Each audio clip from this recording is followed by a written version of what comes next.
All right, hi everyone. We are here on another episode of Folkwise, and we've got Betty Belanus as our special guest this week. We were playing Festival Tycoon. We were talking festivals, and we have a lot to get to. Very excited for this interview. And you'll see in a little bit. We've got some good fun questions this week, which I'm very excited about. But it's time to get started. Betty, we've got some questions for you, and it sounds like we're all ready. You want to get into this? Sure. Excellent. Okay, so we're gonna Let's start. bring them on. We'll start with a Yeah. big one. We'll start with a big one, and then we'll move on. But we got a big one up top, which is you've written about the four C's that characterize folklorists as curators: it's collaboration, connection, contextualization, and connoisseurship, the four C's. How do these four C's reflect historical developments in folklore studies, especially over the course of your experience working at the Smithsonian Folklife Festival? Oh man, that's a tough The question. sleuth, the Who wrote sleuths like that to, question? the sleuths like I'm to gonna start you get off with you, a big whoever you one. are. Yeah, I don't know. I wrote that article so long ago. That was an article in Advancing Folkloristics, which was that came out of a conference at Indiana in like 2017 or something. Oh yeah, And then Fof. yes, FOF. And I was on a panel with Jason Jackson and John Kay, and I think Jim Deutsch might have been there Mm-hmm. too, or maybe he was the chair of. I mean, anyway. So that really came out of that, um, and then I drew heavily from I love Carrie Hertz's work. Drew heavily from that. Drew from my experience at the Folklife Festival. So okay. Much like Um, 4-H. Yeah, it's kinda like 4-H. I Um, pledged my heart to greater collaboration, my hands to greater connection. Yeah, yeah, exactly.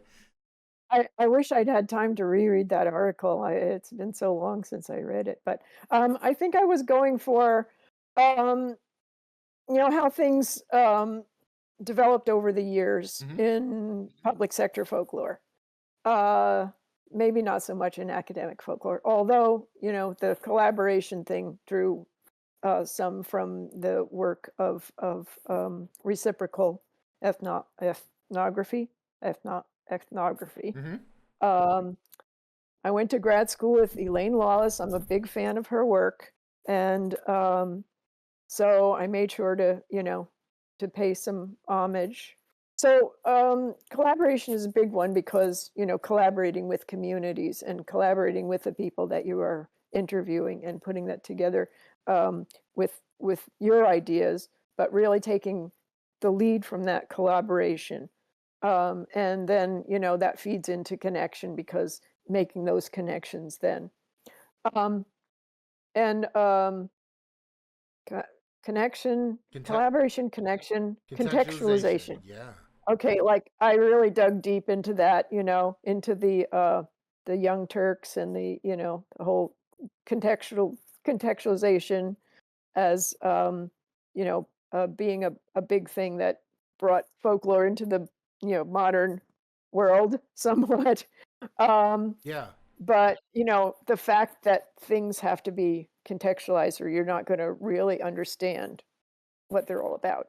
Um, Connoisseurship was a tough one, and that's something that so what I did was I took what everybody had said in that session, which Mm-hmm. had been recorded, and then I drew, from that. And that was something that, Jason Jackson, um, also a big fan of his work. New president of the Um, American Folklore Society, New Jason Jackson. president, Yeah. yes. Yes, I just saw him yesterday because they were in DC for a national, uh, humanities, advocacy Mm-hmm. day, Mm-hmm. Hmm. thing, and I was thinking about that, and I really had to, you know, develop this idea of connoisseurship Yeah. and, because it's kind of like it reminds you of, like, high art museums and stuff. but that's not what he was talking about. Um, and frankly, I think, I can't remember exactly how the whole thing played out, but connoisseurship was important and something that Jason felt, you know, kept brought up more than once. But anyway, I was really trying to bring the history together with what's happening now, and everybody's a lot of people's work And that do this kind of and it work. sounds a Yeah. lot like bridging the sort of, no, not quite a divide, but just like the two spheres of the field, where you have uh like like even that panel, it's like you and John Kay, a state folklorist. You once had his job, right, in the 80s or so. You were state folklorist in I Indiana. did. Yeah, Yeah. like for 2 We're years, like, yeah. still counts. Put it on your CV. But you've got like the public folklore side. You've got Jason, who's very much got his feet in museums, but also in academia. And so it very much sounds like you were talking about not just how uh like folklorists study things, but how folklorists are like diversifying the field, and how Yeah, the field can yeah. work together in different ways. Yeah. And how people have been doing this kind of work for many years. I mean, there are a lot of it's not new that folklorists are working in museums. In fact, Mm-hmm. one of my early heroes in folklore, I went to some early, folklore AFS meetings, and I have to give a shout out to Sue Eleuterio. Mm. She very early worked in museums, and I'm like, oh my God, that's what, you're doing what I want to do. And now we're really good friends, but I was like into minor hero worship with Sue in the early years. But can I tell the story that opens up that Yeah, article really please, fast? I mean, please. because Oh, it's such a good story. please. Yeah. So my another really good friend of mine, Lynn Martin Grayton, who lives in Hawaii now, but she and I did in 1999 we did the New Hampshire program together, At the and we Smithsonian. were at the Yeah. Smithsonian, yes. We used to do a lot of state programs. People still think we do state programs, so sometimes when we get visitor services, they like, well, you always do a state program. We haven't done a state program since 2007, Oh okay? wow. Um, but yeah, anyway, so we got visited by Al and Tipper Gore. That's when they were still together. Mm-hmm. And I think he was going to be running for president, or maybe he was running for president. I don't know, whatever. He was the vice president at that time. Yeah. So, they had all the Secret Service and everything with them. And Loon and I are giving them a tour of the festival site. And we're outside, we used to use the middle of the mall. We don't do that anymore because they rehabbed the whole middle of the mall. Now they don't let us put tents there Mm. anymore. They, as in the Park Service. We were talking about that before. Park Service is sometimes Mhm. not our friend, but is our partner. We can say that, I guess. But The anyway, Park Service, you got to out in the treat it middle with of the mall. collaboration and connection and contextualization at the Yes, very least. Yeah. and we have to feel sorry for them now because they're losing a lot of Yeah. Yeah, a lot of people out there. I truly So do, Beth. anyway, we're out we had a little scale model covered bridge. Mm-hmm. So we took Mm. them through the covered bridge, and then we're going to take them into the area with the trees, that is kind of like, so if you imagine our festival, or, the way it worked in the past and still does, there's a fenced in area which we can secure at night. And that's usually where a lot of the crafts and other, things that need to be Yes. secured overnight. So yeah, we're taking we're about to take them into that area, and somehow we kind of get like behind them. And so we're just about to go inside the gate. They're already inside the gate. Lynn and I are stopped by the Secret Service, and they said, you can't go in there with them. And we're like, you don't understand. We're the curators. And they said, and I swear to God, this is a true story. They said, well, go curate over there. like outside of the gate somewhere. Damn. You think that no one outranks you at your own job at Yeah, the biggest week of the year. well, curators, I like to say curators get all the, you know, they get all the work and not very much glory. Yeah. Yeah. Yeah. So that's been our tagline all these years. Go curate over there. Yeah. I like that. Shirley, do you have a follow-up? I do have a follow-up. My goodness. I tried to figure out how to put this into more of a question format, but it escaped me. But essentially, there's a paragraph from, I think from somewhere. But the Folklife Festival, though not strictly a museum, has characteristics of several types of museums. Like an outdoor living history museum, the festival offers live interpretation in a series of contextualized spaces. Like a pop-up museum, it occupies a temporary space and encourages conversation between participants and visitors. And as someone who works at a non-standard museum setting, Yeah. and does like Renaissance festivals, just kind of, I would love to hear more about your thoughts of how the folk festival and other similar festivals kind of almost operate as liminal museums in a sense. Yeah, definitely. And I think that might have come from another article that one of my former interns, Katie Fernandez, and I wrote, um, uh, which appeared in the online journal Museum. So yeah, I mean, it is kind of like a giant pop-up museum in that it's there and then it's not there, right? Hmm. That's the whole Yeah. concept with pop-ups. It's so you have to virtually, build uh, a a rather messy and not as, like refined exhibit space as you would Mhm. have in a brick and mortar museum, but you have to do it like really fast, and then it's all going to be taken down and taken Mhm. away. Yeah. So but you have label or signage. We have signage. We don't call them labels. You've got the displays. You've got you've got we used to have a program book, but you have some written stuff. You have stuff online that people can read and stuff. But then you have people. That's that's the thing you have that museum exhibits don't usually have.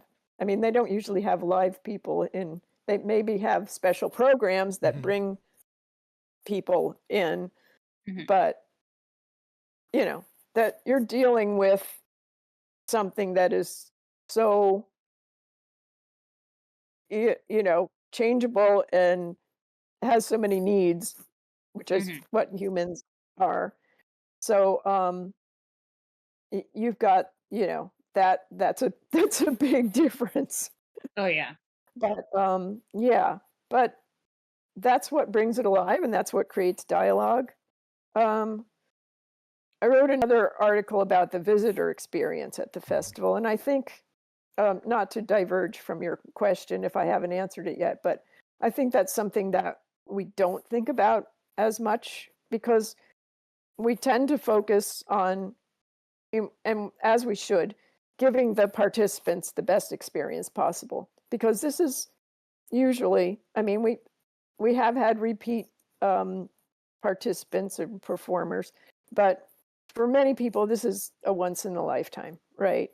Mhm. Um, they always want to come back, but we're always on to the next thing, so they don't often come back. Yeah. And so we focus on that, and we don't, we visitors tend to be a big faceless mass sometime. They come through, and maybe you have some conversations with some of them, maybe you get some feedback from them. We do a visitor survey, etc. But I don't think we think about the visitor experience as Hmm. much as we should. So that's one thing I wrote. So you may have come across the edited volume that was edited by Olivia Cadaval and Sojin Kim, which is called Curatorial Conversations. Mhm. And that's the article I wrote is about it's all about the visitor experience. And I like analogies, Hmm. analogies and initials and stuff. So I used the analogy of when we did the Bhutan program in 2008. I didn't like the festival is a collective we. Yeah. I didn't curate that program, but that program had this guy who was kind of like an itinerant Buddhist monk or priest or something. He had this really cool, like, portable shrine thing. Mm. And in English, it was called Auspicious Many Doors, because it opened up as he, did prayers and chanted and whatever. He would open up like the outer layer, and then he would start on smaller parts of it. And, it was a whole meditation, but it had all these parts that you kind of unpack. And that's what the festival is like for a visitor experience. So visitors, they don't have a specific pathway through the festival. They have to choose their own pathway and choose their own experience. Really, Richard Curran talks about this a lot, but they are really choosing their own experience at the festival. And one of the things that has not worked in the past in the festival is to prescribe a route Yeah. through the program. That several people have tried, and again, listening to the community or the the people, we would tell them, this isn't going to work, but they're like, no, we want people to go through this specific way because we want them to get this specific story. And we're like, well, it doesn't work. So it was tried and failed several times. And even when you put like barriers, like a bench or something, people just climb over it or find a way around it because they're like, I want to go over there. And Yeah. no, you have to go here first. But no, I want to go over here, So it's like a choose your own adventure story, Oh the yeah. festival for visitors. So so I like to think about visitors and what kind of experience they're having and how they put their own experience together. Yeah. I like But that. I think I totally diverged from whatever your question was. I think Sorry. you got there, It's actually. connected because, like, because I Yeah. mean, when it's so because so many like permanent standing museums do have those like prescriptive tour routes, and it sort of adds Yes. to that And sort of like you can do pop up. that in a brick and mortar. Yeah, you can do. I Yeah. mean, you can put the panels and things so that the walls, so that you can't go that way because there's a wall. And you read know? you read left or right. So yeah, exactly. You're gonna want to like move through a room left or right most of the time. Yeah. Yeah, But and so yeah, Except when you enter a museum space, people usually turn to the right. Did you know Yeah. that? yeah. That's like visitor stuff. Yeah, they usually turn to the right and go. Yeah. I can Anyway. definitely see that. That's fun. That's fascinating. This is fun for me to think about as someone whose like last two jobs have been museum and folk festival. I see either. Yeah, I've not thought about how closely those skills had been related. Yeah. Yeah, it's kind of cool. I think we're Yeah, talking I see. about. Like now that you mention it, I do see that like at the Red Fair, like people go down the right hand path most of the time down Yeah. the hill, and yeah. I think if we're talking about skills, Shirley, I wanna skip to this question here. Oh yeah. But next question, if you would, Betty, this is something you talked about, but why is it important for public sector folklorists to become jacks of all trades rather than a master of one? And what are some of the like various skills you've had to learn? Yeah. So because you have to do it all, there's usually not other people to do it for you. I mean, it starts with learning how to do field work, right? Yes. You you don't usually have the luxury of taking a photographer with you out in the field and somebody that knows what they're doing to make a sound recording decent. So you kind of have, you have to learn those things yourself, and sometimes you learn them the hard way, like, Yeah. oh my God, that was, so, when very early fieldwork job I had, and was with the Tennessee State Parks Folklife Project, Mm-hmm. and we'll probably get into talking about some of that later. But Mm-hmm. we had the Library of Congress used to lend out their reel-to-reel recorders. That was Yeah. like the state of the art. We're talking about 1980 here, 1979, 1980. And these things were not, they took a learning curve, It was definitely, and it was heavy. It was like this big, huge suitcase and this big reel-to-reel.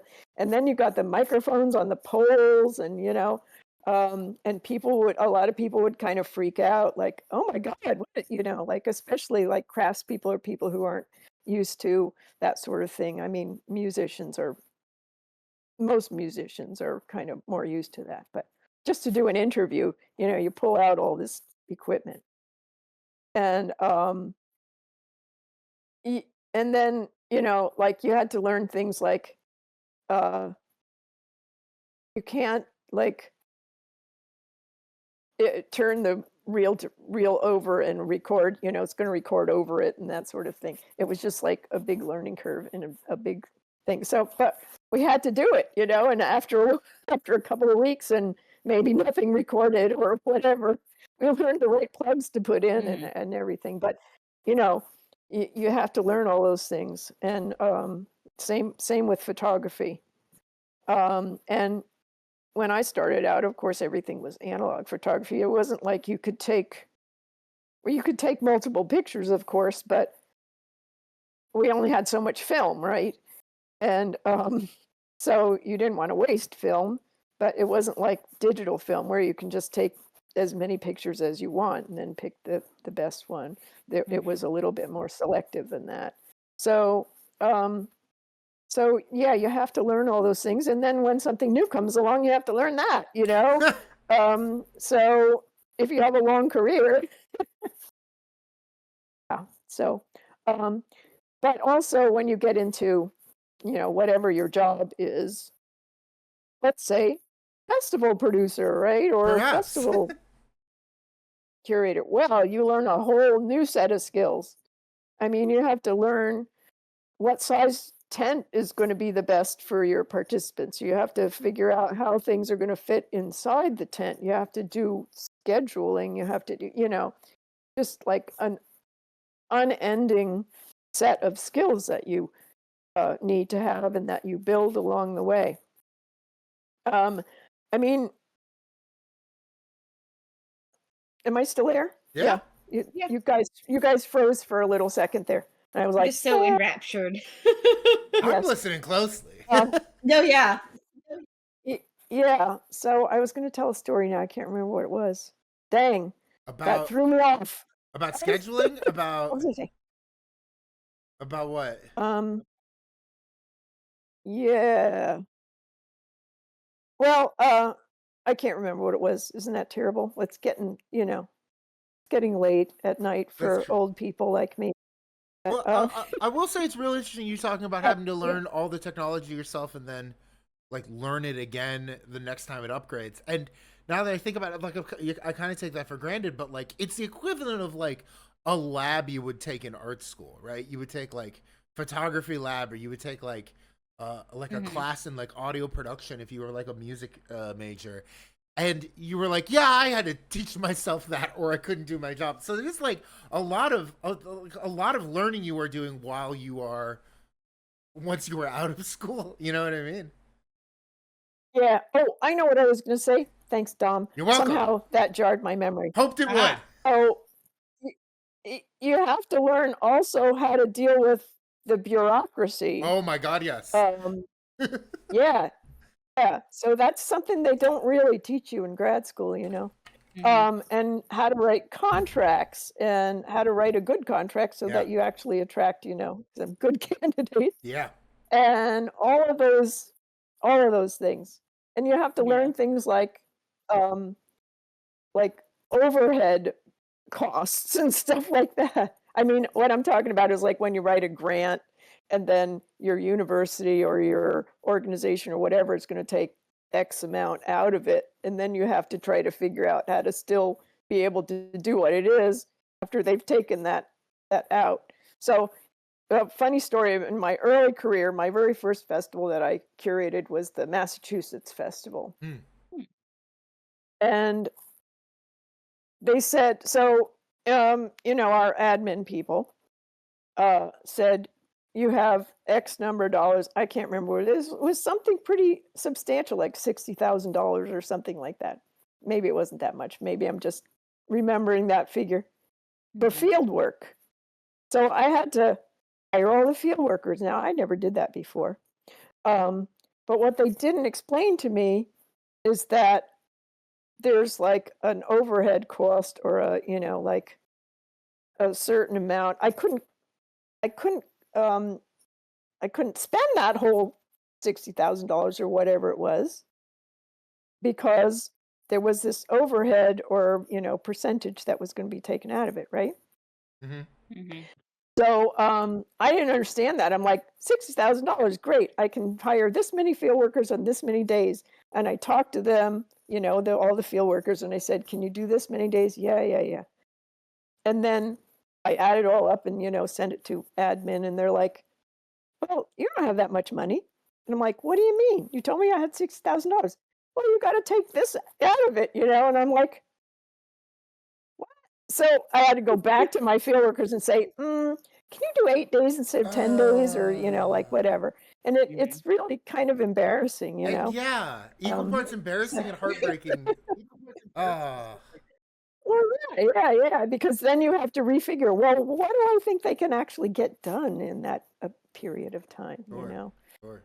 You have to lower your expectations too. So, little things like that, you just have to learn along the way. And then they change the rules, like maybe it used to be 10%, and then now all of a sudden it's 15%, Yeah. that kind of thing. So crazy. Yeah, exactly. And things change over the years too, as to, for instance, with the festival, what we can and can't do with the mall. So you have to kind of think, differently about what can I put on the gravel walkways instead of under the trees, because everything I want is they're not going to let us put it under the trees, etc. Yeah. So, it's a constant learning. It's not like you learn this and then you know it forever. It's more like you learn it and then you gotta kind of, change your thinking because things change. So You're gonna make like several mistakes a year that are going to be improvements no one notices the next year, but you learned something. Yeah. right. Definitely. And the kind of mindset, well, this is the way we've always done it. That's never worked. Yeah. Maybe this is the way we did it last year. Well, things have changed since last year, So it's just like a constant learning curve. And every year, that we do a festival, it's a different topic too. Mhm. So there may be things you need to learn about. I mean, there's definitely things you need to learn about that topic in order to have a successful festival. So you can't kind of rely on even on, doing one from one state program to another. It's so different, and people's expectations and the budget and everything. Yeah. Absolutely. But that's what makes it interesting, Yeah. the things that, yeah, exactly. If it was the same all the time, you'd get really bored, right? Betty, our next question for Okay. you. I think kind of it's speaking to kind of to some of these things. I'd say if you're talking about like both learning from the past but also moving forward too. And we as folklorists, we're often studying intergenerational connections or like these connections over time. But not always. But I know you talk a lot about like collaboration in the field, but we aren't always thinking about folklorists collaborating with each other over time. What are some, or how would you love to see the field promote stronger intergenerational connections between folklorists? Oh, that's a good question. Um, well, that's one of the reasons I wanted to come on here because, Aw, Oh.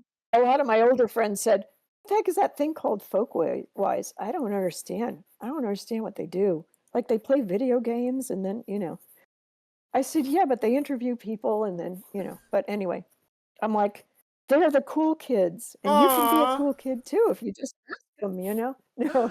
aw.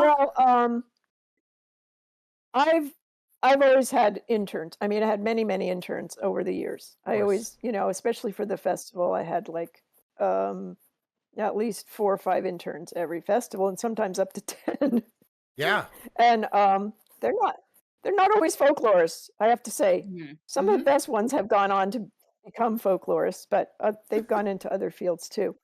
But that's one way that we do it. We've had a lot of interns from Shirley's alma mater at George Mason.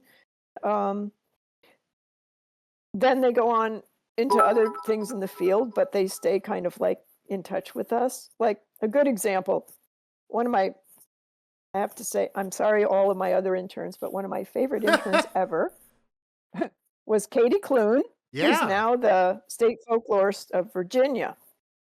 Ooh. So when I retired, Katie was one of the first people I got in touch with. Katie, I'm retired now. Whatever you want me to do, I'll do. I mean, you might have to pay me something, but I'm retired, so I can do things. You Mhm. know, I don't have to rely on that money for um, to keep me going or anything. So she's gotten me involved in the Richmond Folk Festival, and she's put me on her apprentice uh, panel Mm-hmm. and uh, that kind of thing. And um, so we're cooking up some stuff with Katie. So keeping in touch with your interns is one way, and then we have a lot of temporary festival staff, and many of them have been folklorists in the past. I mean, sometimes we have to get somebody who's like a specialty kind of person because we need some kind of special, Of course. a skill, like our accessibility coordinator, for instance. Um, but that's the way that we've connected with a lot of younger folklorists too. They had their start either as an intern or as a temporary staff member, or sometimes both. I mean, not both at the same time, but they were an intern and then were like they want to come back and work for the festival and actually get paid, like some kind of possible living wage. Yeah. Um, so that's the way that we've done it, at least. But I've always tried to also connect with some younger colleagues at AFS meetings, for instance. um, I think that's important because I think a lot of fields, the people that have been around for a while and you're either a tenured professor or have some big fancy job at the Smithsonian as a curator or whatever. Who um, could that be? like anthropologists. If you go to an Mhm. anthropology meeting, like the older people don't want to talk to the younger people, forget it. They're off doing their big tenured Their professor big stuff. elbow But patch and pipe things. Yes. yeah, yeah. But I think folklorists are a lot more open to that. So I hope that people feel that they can approach people. I mean, there have been some, I won't name names, but there have been some people who are, people are afraid to approach. Mm-hmm. But I like to think that, we are there uh, for people to connect with at things like AFS meetings. And we used to, so there are also regional meetings, like we're trying to revive the Middle Atlantic Folklorists Association. Keep an eye out for that. But Shirley. you know, I was gonna say that's where I am. Yeah, that's where you are. I'm a bit Atlantic. Yeah. So we'll keep you in the loop, Shirley. But anyway, so that's a long story I won't get into. You know, those regional meetings too, maybe people can't afford to go to AFS all the time. And maybe also, you know, just easier to travel and it's a smaller meeting, it's more intimate and that sort of thing. So connecting with people across the board that way. But did that answer your question, or what? Like, why is it important? I mean, was that your question? Why is it important? No, Or how do you do like to see those connections grow? And I think call your interns, go to the small conferences. I think I mean, you the answered it fact quite that you well. just said that you'd keep me in a loop feels like a great. You just did it. Did you realize you were doing that? Where you're like, oh, Shirley, I'll keep you in the loop. You did it while you were answering. Definitely. You answered the question with an example of your answer. That was great. Yeah, there we go. That was meta. Well, and you also talked about you talked about your interns and your temporary field workers, or we might say seasonal.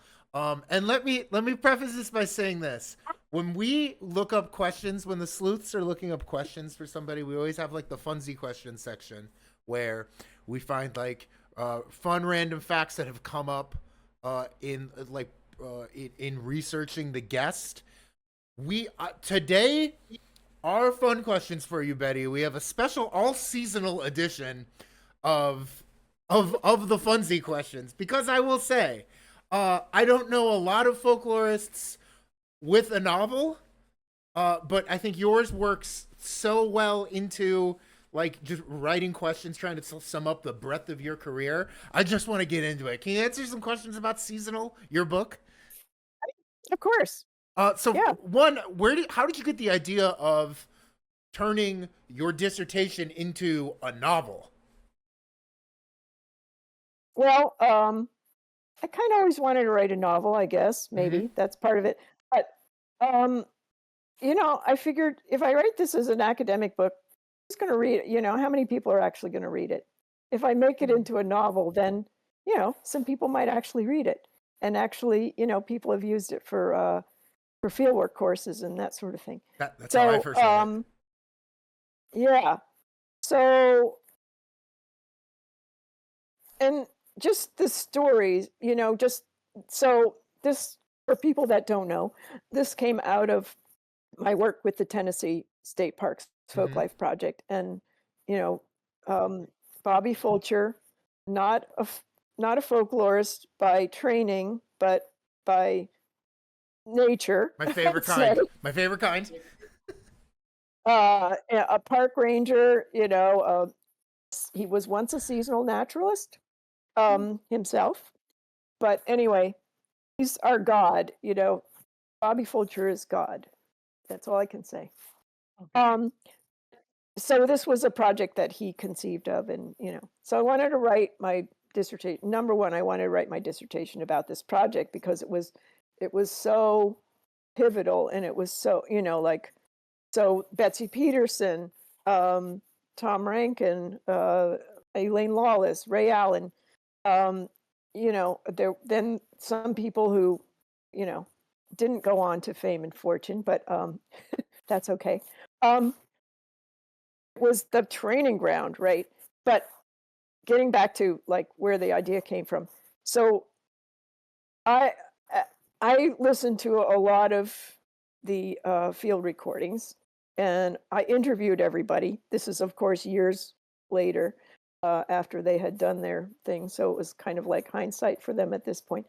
But I also read field journals, and then I just remembered the stories that people my year had told. Because what we did with this project is I think it was every 3 weeks our year, we were all in different parks across Tennessee, Middle Tennessee, East Tennessee, West Tennessee. I was in East Tennessee, and anyway, a guy named Bob Jeffrey was in West Tennessee, and then Middle Tennessee was a guy named Dennis Kiley.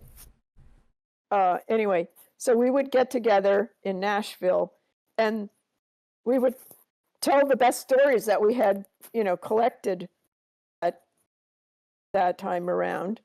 And the other years did the same thing. So I worked in 1980, but Ray Allen and Elaine Lawless, and I forget the You third. said Oh, Betsy J.R. Oh, no. Betsy was 81. Oh, got So it. Betsy came after me. Got it. Not that she's younger than me, but anyway, that's another story. But anyway, hi Betsy, if you're out there. Where was I with that? Okay, so the stories that came out. Mhm. Are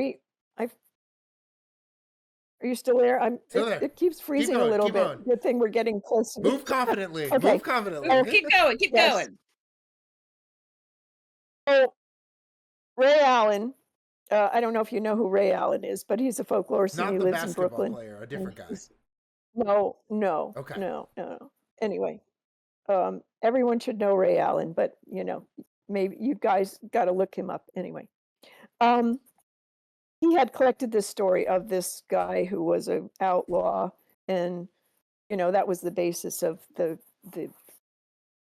story. And people say, why did you write it in the first person and a male perspective? And I said, because it was Ray's story that he collected. Oh. Claim the story.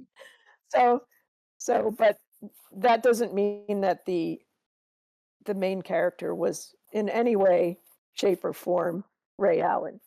It was a fictionalized version Of of course. everybody put together. Yeah. And anyway, so these stories, just like all these stories I could bring together of experiences that people were having out in the field. Some of them that I actually got bitten by a dog. Oh, wow. Oh, wow. Yeah. And, a lot of the other stories. And then a few, I had actually, they used to have a public sector residency. The AFS would pay for it and you could go, different places. And I went to Western Kentucky. Mhm. And so while I was there, I collected some stories from their archive that I actually, put in there too. So, for instance, the story of the snake that swallowed the eggs. And then eggs were like now, if a snake swallowed your eggs now, you'd want those eggs back, That's wouldn't $4. you? I just Like- lost $4. Yeah. Yeah. So, they squeezed the snake and got the eggs out because snakes swallow things whole. So the eggs were, that was a story from the Western Kentucky Oh my archive. God. But anyway, so just bringing all those stories together and then making them into this, this larger story. Anyway, it was a lot of fun. It took me a long time, but if it wasn't for that residency at Western Kentucky, I never would have gotten it done because I think I wrote 100 pages or something that week. Interesting. that- Interesting. Nice. Distractions, Yeah. left my kid, my poor kid. I don't know if she's on here, but she'll listen to this eventually. Left her home with her dad, and just had uninterrupted time. I lived in a dorm. I could stay up until 3 a.m. if I wanted to, and I had a research assistant, Hayden Roberts. I don't know if either of you know Hayden Roberts. He's a folklorist too, and I've lost track of where he is now, but he used to be in Oklahoma or someplace. Anyway, he was my research assistant, and that was great. I could send him to the library to look stuff up for me, and it was just like heaven for a short period of time. It was only a week or 10 days, but maybe it was 10 days. But anyway, Nice. yeah, that was great. Yeah. That was super. I wish they did that. They should do that again. research assistants or Oh, yeah, they should do research. They should do that too. But no, I'm Doing the talking about research these assistant thing. We I should like do that. with more of those. public sector in residencies. Oh, yes, at yes, different yes. Okay. universities. They That should do makes more sense. Yeah. You know what we should do? Give Betty more research assistants. Yes, I think so. Now, you could stay, you're retired. You can stay up to 3 a.m. whenever you want now. You can hire as many research assistants as you want. Well, yeah. depends Well, on now the that I'm overhead. retired, I don't guess I need an. I need to, to look back into my own work and research it. But anyway, yes. The other thing I love so much about that book is it's accidentally like a really cool snapshot of like a time in academic history, because there's like oh wait, I have to read this comment in chat. Hi there, I signed up for Twitch just to say hi when I heard my shout out. That's Emmy Francis 13. Thank you so much. You got a wonderful shout out. I'm glad you were listening. Thank you for signing in for this. All right.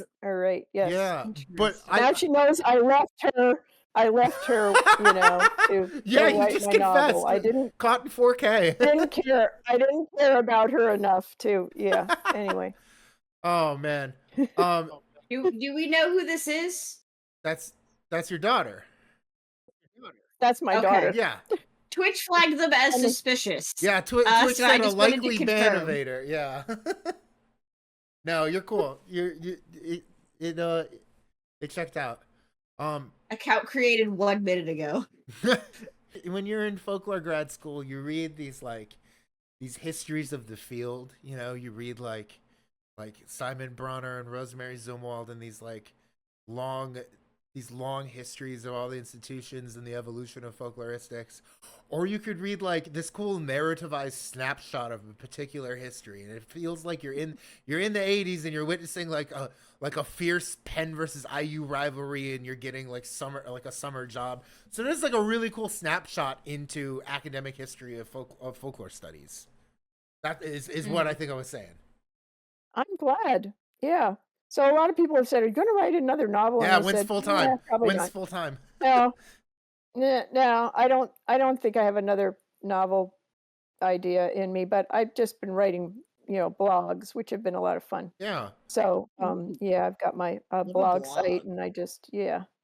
Betty, So- here's the real question. How do you feel about fan fiction? Like, can we start writing fan fiction of seasonal?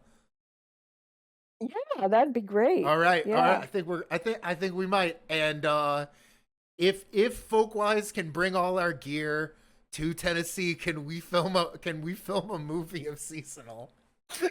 I think it would make a great movie, actually. I think it would. Yeah. Okay, And- pitch the film. It's interesting. Okay.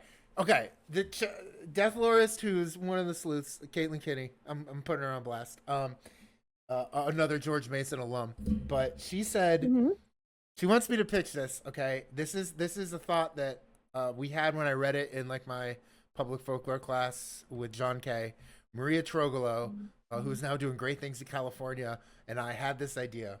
It is interesting knowing that a lot of this was based on Ray Allen, because Well, a story he collected, at least. a story collected, yeah, but like He never did a lot of that stuff, so yeah, Okay. I have to say that.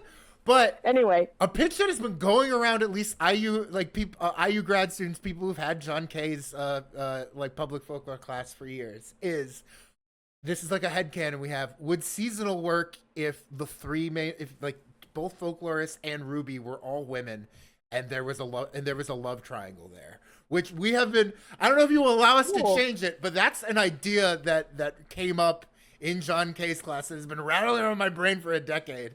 That maybe seasonal is like a that's very, it makes it very like cottage core. If it's like three women in Eastern Tennessee, like falling for each other, falling in and out of love with each other. So that's seasonal fanfic. Maybe it's a change we make in the movie if you, the producer, allows it. But that's just an idea that several people who have read the book have talked about, I will say. Yeah, well, they didn't talk about that kind of thing in East Tennessee back then, so, that would be That's what yeah. makes it scandalous. Oh, someone is saying Ooh, it's a six A six episode. episode anime. Yeah, I could see it Yeah. as an animated miniseries oh, too. I couldn't draw that, yeah. but I could see it as an animated miniseries, especially if it's very Eastern Tennessee. I could imagine like Miyazaki like doing a take on it, like with lots of shots of leaves blowing in the wind and Mhm. streams, you know. Yeah, that whole atmospheric, the fog in the morning and the Oh yeah. yeah. Mhm. I'm imagining the opening already. Yeah. Oh, the opening titles are gonna be beautiful. And the swishing fountain is just seasonal. I hope. I had thought about writing a screenplay about another whole fieldwork thing that I did in Mississippi. Mm. Do it, do And it, I do it, even, do it. I had the opening, kind of all worked out because there's a song by Jesse Winchester called Mississippi, You're on My Mind. Hmm. Yeah. And that was going to play, and then there was going to be like, an overhead version. So I worked on one of the ill-fated or I don't know, whatever, Tennessee Tom Bigby projects, which Mm. you're too young to remember that whole thing.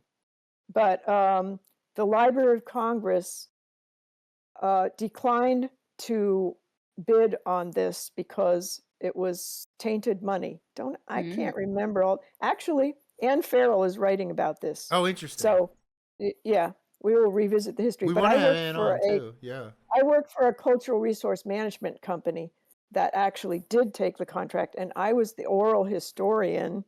And then they Mm. had um, archaeologists, they had historical archaeologists, Hmm. and they had historians. Historians went to, the local, um, the state archive and the local archives and libraries and stuff and dug stuff up. But I had to go interview people. Yeah. And anyway, so that was a whole interesting experience too, working in Mississippi, where you can tell I'm not from Mississippi or anywhere down south. I'm a northern kind of girl. But it was kind of, they were really nice and they felt like, it was really useful from a folklore, from a fieldworker's standpoint, because they had to explain everything to me. Yeah. It was like, Mm-hmm. this is what we mean when we say this. And I know that's not how you say it up north, but like potatoes. So when they said potatoes, they meant sweet potatoes, Mm. and white potatoes were Irish potatoes, Mm. that kind of thing. Yeah. And all the different kind of peas they have. I mean, up north, peas are like green. They're fresh and they come out of a pod, right? No, they have all these field peas and crowder peas, and I'm like, that's not peas. They're like, yeah, these are peas. So anyway, that was fun. That's But fascinating. That is fun. yeah, but the historical archaeologists thought I was just having a lark. They would see me on somebody's front porch. They'd be going by after a day of getting chigger bites and being out there digging in the dirt and filthy and everything. I'd be sitting on somebody's porch drinking iced tea or lemonade or something and chatting with them, and they're like, "Not work," that kind of thing. I relate to that because one of my best friends in town is an underwater archaeologist, and seeing her, she like got a group together to go to the Florida Folk Festival last year, and she was like, "This is your job," and I'm like, "Yeah." She's like, "You do this?" I'm like, "Yeah," and she's like, I'm just like digging through sediment all day. What?" And yeah, I think she did Hey, relate to that's your that. choice. Yeah. You chose to be an archaeologist. I didn't She tell gets you to, had to she be an gets to go swimming. archaeologist. She gets to go swimming every time she does field work. That's cool. That is pretty cool. Yeah. Uh-huh. But yeah, so that was a fun job too. Anyway, Well, Betty, yeah. we are powering through these technical difficulties. Your computer putting up a little It's fight, but I'm very proud now. of you. I'm very proud of you for getting back in the chat every time, powering through it. Mm-hmm. I really have to do something with this computer. get some new memory or whatever. And We were talking about the rivalry in seasons, but the real rivalry is Discord versus Betty. yes, the real Yes. rivalry. I'm fighting it. Yep. I think you're doing great. Do you have time You for get knocked down, but you get up again. You're back in it. Do you have time for one final segment we'd like to do with you on the show while we still got you? Yeah, sure. Okay. Sure. If my computer behaves. If your yes, computer let's give it a behaves. try. If you Let's know, give it a try. last time Quick, this happened, before it decides to kick me off again. last time this happened, it was Sabina Magliocco was on the show, and we found out that her like the electrical grid failed in BC, and so she didn't have power for like another day. It was she got kicked out in the middle of the interview.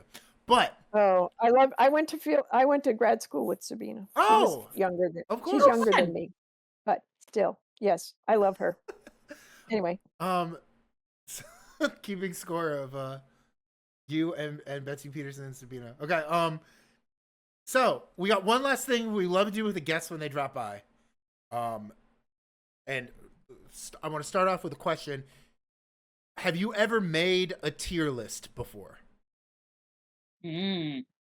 a tier list? Okay. Ooh, excellent. Not a tier list, but a tier list. A tier list.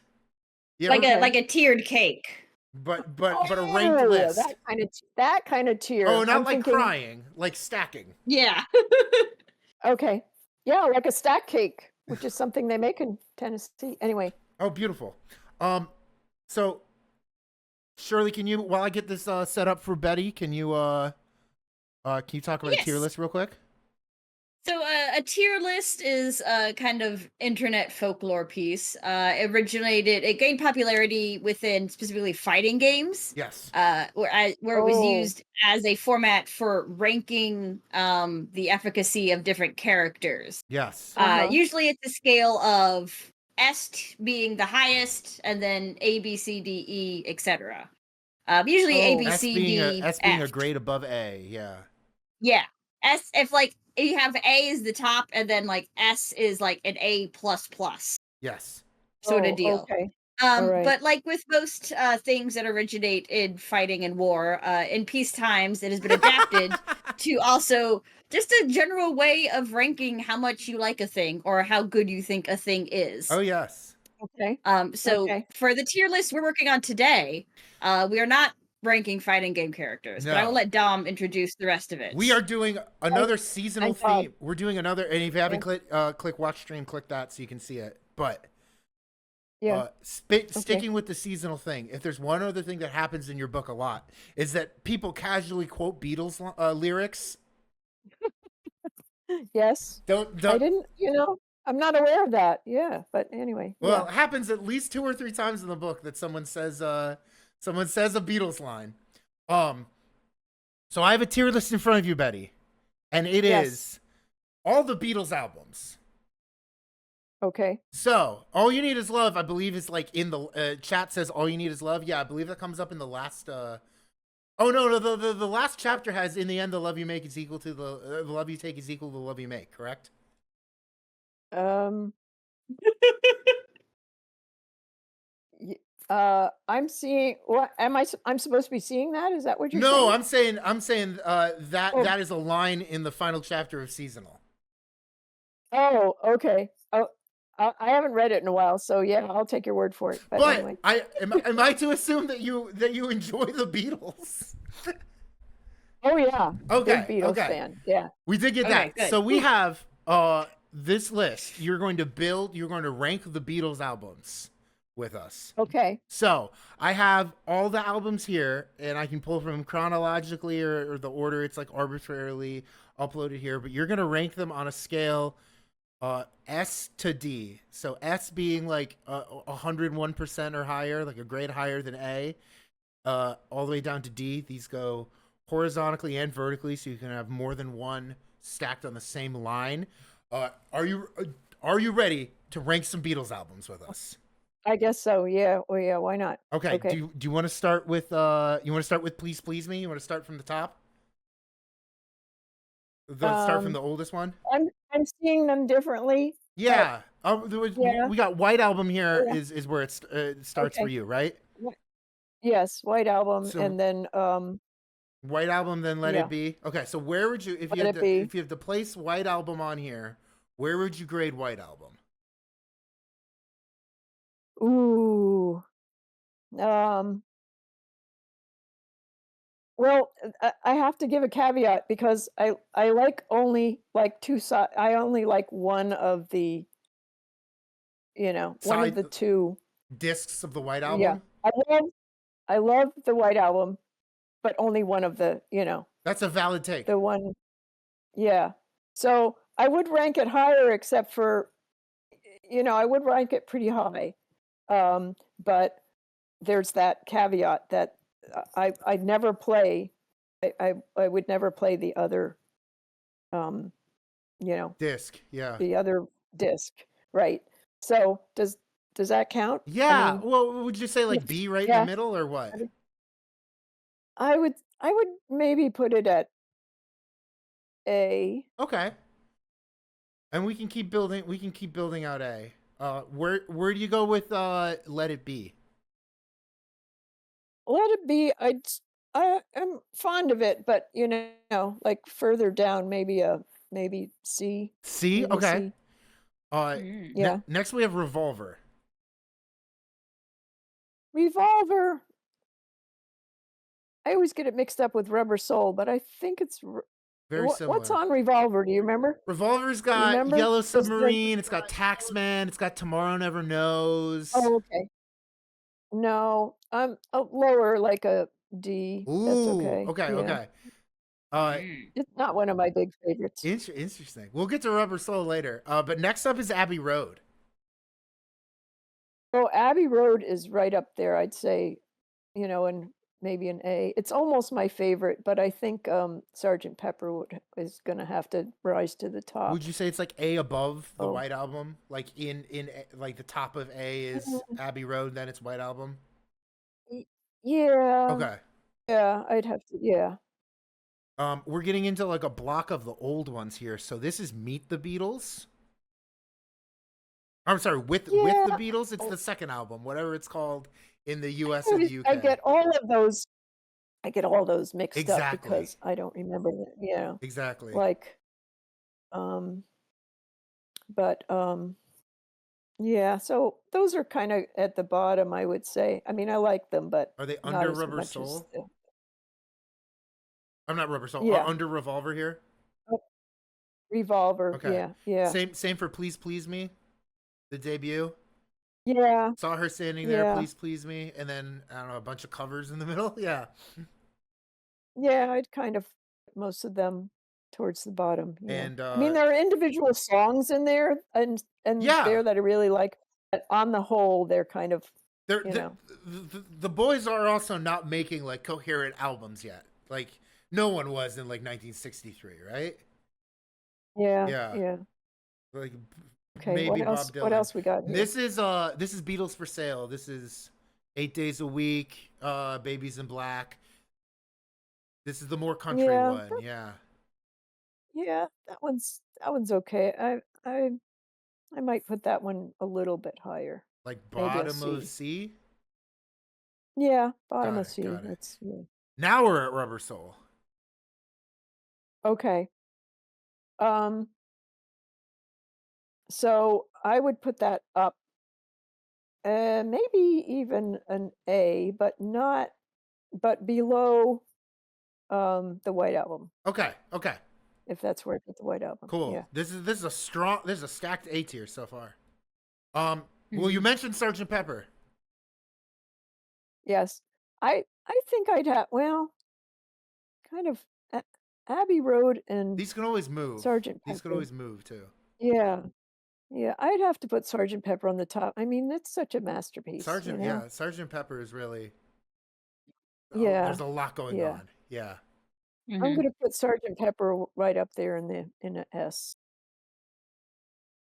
I'm with. I think "Day in the Life's" one of my favorite Beatles songs ever. Like, what a strong closer. Oh yeah. Yeah. Like, just for the Yeah. closer, it deserves S tier to me.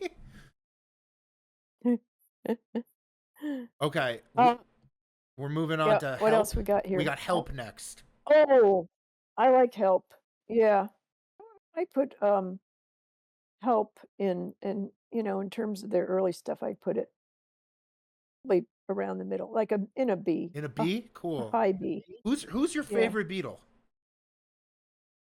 Oh, Paul was always Paul? my favorite. Okay, because this is Yesterday, right? Yeah. He's on Help.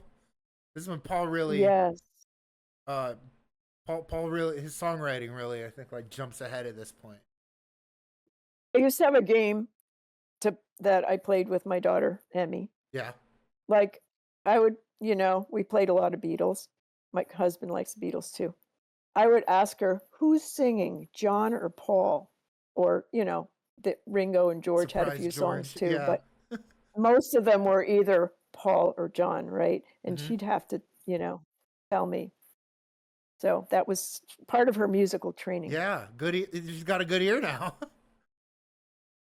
Yeah, definitely. Our last two. This is Hard Day's Night. Day's Night. Now, I went to the movie when I was a kid. Yeah. So it has a place in my heart, although it's Mhm. not like one of my biggest favorites. Gosh, what do I don't have anything? I mean, is there a category I don't have anything in yet? No, you you kind of just. I'm not seeing, like, if you're populating this, all I'm seeing is blanks. Oh, I am populating. Interesting. Yeah. it. Yeah. So it's not populating for me in my current, like computer problem here. Right. So Right now, it is Sergeant Pepper up top. mhm. Most of the early ones at the bottom. You've got Abbey Road, White Album, Rubber Soul as A. Uh-huh. B. Okay. Well, I would put A Hard Day's Night in a B. In a the B. Is it below B Help? space. B space. Help is the other one that's B tier. No, Help is above, and Hard Got Day's it. Night is below. Got it. Okay. Yeah. Last one is Magical Mystery Tour. Mhm. Oh my God, I love Magical Mystery Tour. I figure if you like So Sergeant I Pepper's, would you like say- Magical Mystery Tour. Yeah. Yes, yes, it's one of my all-time favorites. So I would say it's right below Sergeant Pepper. Excellent. Excellent. This is consistent. I think this is pretty consistent. You've got the two kind of the most psychedelic albums right in the middle, or I'm sorry, right on Mhm. top. And kind of it gets more it kind of gets more pop as you go down, and it's like you've highlighted like the more psychedelic and like Abbey Road, White Album, like the more like progressive Beatles music, and then it gets pop the more you go down. So I like this. Okay, Very good tier list. we're good. On a scale right. from on the scale from Sergeant Pepper's to Please Please Me. I think it's a great list. All right. Okay. Thanks for sticking with us All right. through the glitches, Betty. Do you have Thank you so much. you have anything to Okay. plug before you go?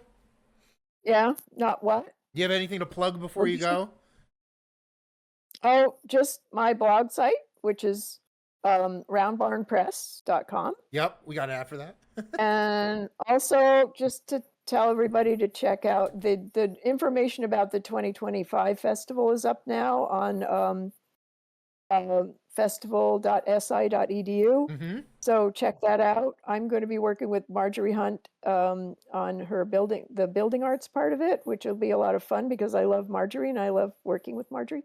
So yeah, check those two things out. But I need a lot more blog readers, so check my blog out. Bookmarked. But I got you. this was a lot of fun. I